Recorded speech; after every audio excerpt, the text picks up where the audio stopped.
दिया पत्नी को एक बड़ा झटका। फोन की घंटी तो सुनी मगर आलस की वजह से रजाई में ही लेटी रही। उसके पति राहुल को आखिर उठना ही पड़ा। दूसरे कमरे में पड़े फोन की घंटी बजती ही जा रही थी। इतनी सुबह कौन हो सकता है जो सोने भी नहीं देता। इसी चिड़चिड़ाहट में उसने फोन उठाया।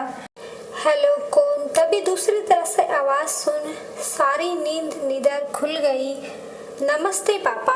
बेटा, बहुत दिनों से तुम्हें मिल नहीं, सो हम दोनों 11 बजे की गाड़ी से आ रहे हैं। दोपहर का खाना साथ में खाकर हम 4 बजे की गाड़ी वापस लौट जाएंगे। ठीक है? हाँ पापा, मैं स्टेशन पर आपको लेने आ जाऊंगा। फोन रखकर वापस कमरे में आकर उसने रचना को बताया कि मम्मी पापा 11 बजे की गाड़ी से आ रहे हैं और दोपहर का खाना हमारे साथ ही खाएंगे। रजाई में घुसी रचना का पारा एकदम 7वें आसमान पर चढ़ गया। कोई इतवार को भी सोने नहीं देता। अब इन सबके लिए खाना बनाओ, पूरी नौकरानी बना दी है। गुस्से से उठी और बाथरूम में घुस गई। राहुल हक्का बक्का हो उसे देखता ही रह गया। जब वो बाहर आई तो राहुल ने पूछा, क्या बनाओगी?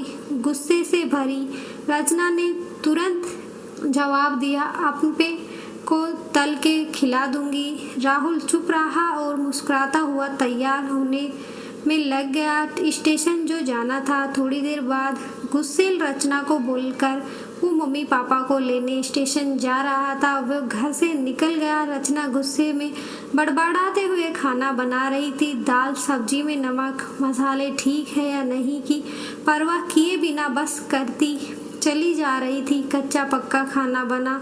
बेमन से पराठे तलने लगी तो कोई कच्चा तो कोई जला हुआ। आखिर उसने सब कुछ खत्म उसने सब किया। नहाने चली गई। नहा के निकली तो तैयार होके सोफे पर बैठ मैगजीन के पन्ने पलटने लगी। उसके मन में तो बस यह चल रहा था कि सारा संडे खराब कर दिया। बस अब तो आए खाए और वापस चले जाए। थोड़ी देर में घर की घंटी बजी तो बड़े बेमन से उठी और दरवाज़ा खोला। दरवाज़ा खोलते ही उसकी आंखें हैरानी से फटी की फटी रह गई और मुंह से एक शब्द भी नहीं निकल सका। सामने राहुल के नहीं उसके मम्मी पापा खड़े थे जिन्हें राहुल स्टेशन से लाया था।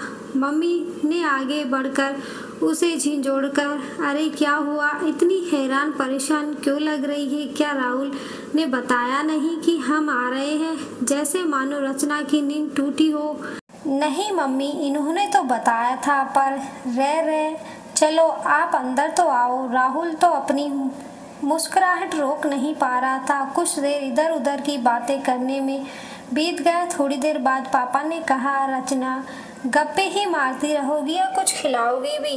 यह सुन रचना को मानो सांप सूंघ गया हो। क्या करती बेचारी को अपने हाथों से ही बनाए आज पके और जले हुए खाने को परोसना पड़ा। मम्मी पापा खाना तो खा रहे थे मगर उनकी आंखों में एक प्रश्न था जिसका वो जवाब ढूंढ रहे थे। आखिर इतना स्वादिष्ट खाना बनाने वाली उनकी बेटी आज उन्हें कैसा खाना खिला रही है? रचना बस मुंह नीचे किए बैठी खाना खा रही थी। मम्मी पापा से आंख मिलाने की उसकी हिम्मत नहीं हो पा रही थी। खाना खत्म कर सब डाइनिंग रूम में आकर बैठे। राहुल कुछ काम है, अभी आता हूँ कहकर थोड़ी देर के लिए बाहर निकल गया। राहुल के जाते ही मम्मी जो बहुत देर से चुप बैठी थी बोल पड़ी, क्या राहुल ने बताया नहीं था कि हम आ रहे हैं? तो अचानक रचना के मुंह से निकल गया, उसने सिर्फ यह कहा था कि मम्मी पापा लंच पर आ रहे हैं। मैं समझी उसके मम्मी पापा आ रहे हैं। फिर क्या था?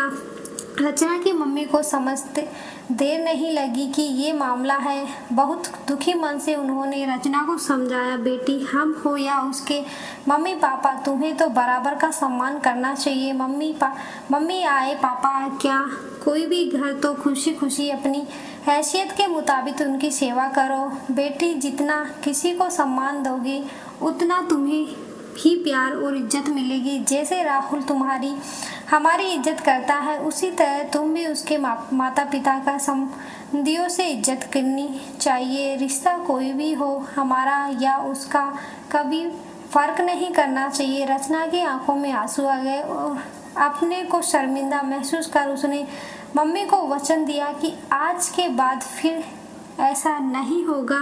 वीडियो अच्छी लगी तो वीडियो को लाइक करें, चैनल को सब्सक्राइब जरूर करें। धन्यवाद।